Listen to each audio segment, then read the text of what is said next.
अस्सलाम वालेकुम वीवर्स। आज मैं आपको घुटनों के दर्द के लिए एक जूद असर नुस्खा पेश कर रही हूँ।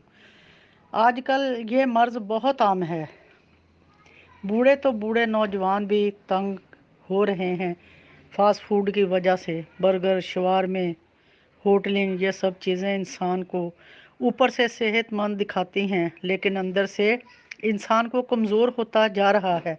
अच्छा और ताज़ा खून तो कम ही बनता है, जिससे हड्डियों में ताकत और पट्टों में मजबूती पैदा नहीं होती। ये एक नहायत ही आसान और जूद असर नुस्खा है।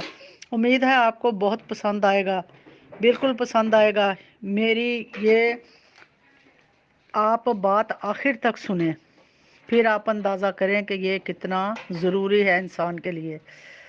हड्डियों में ताकत और पट्टों में मजबूती पैदा नहीं होती। ये एक नहायत ही आसान और जूद असर नुस्खा है, जिसमें कोई दो नंबर चीज़ें नहीं, खालिस, बिल्कुल खालिस चीज़ें हैं, घर घर ही में दस्तयाब हो जाती हैं।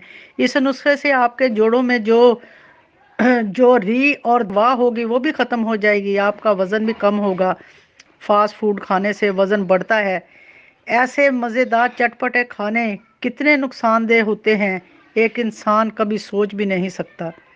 जब एक इंसान का वज़न बढ़ता है तो इसके जोड़, घुटने वज़न बर्दाश्त नहीं कर सकते। इसलिए मेरी गुजारिश है कि आप अपने जोड़ों का ध्यान रखें, अपने वज़न का ध्यान रखें। और जोड़ों में दर्द जो है ये बर्दाश्त से बाहर होता है, इसलिए चलने फिरने में दुश्वारी होती है, उठने बैठने में दुश्वारी होती है।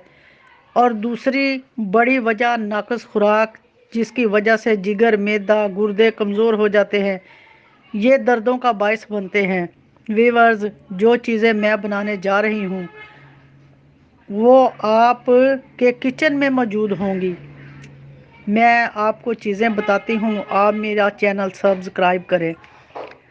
ये एक दालचीनी है और एक सूंड है। दालचीनी तरीका भी मैं आपको बाद में बताऊंगी।